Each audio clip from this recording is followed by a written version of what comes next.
You may have laughed at the idea of silent but deadly farts. But is this faint flatulence really more potent than the more boisterous wind you let loose? Are silent farts actually worse? It may surprise you to find out that a large portion of farts are the result of swallowed air.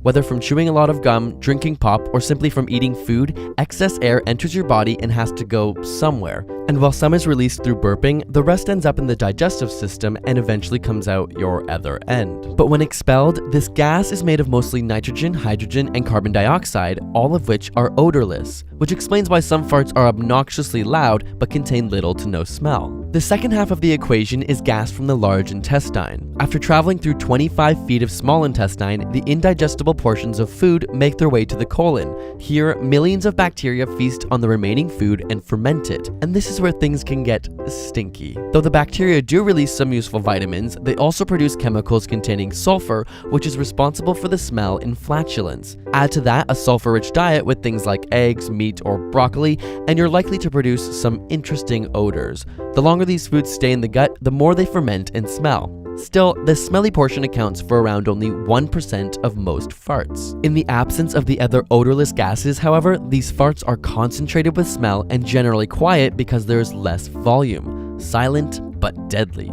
Having said that, loud gas can be just as smelly as the quiet ones if the sulfur components are there. Simply put, your loud farts likely contain a higher proportion of airborne, odorless gases, whereas the quieter flatulence tends to have a higher proportion of the smell. Got a burning question you want answered?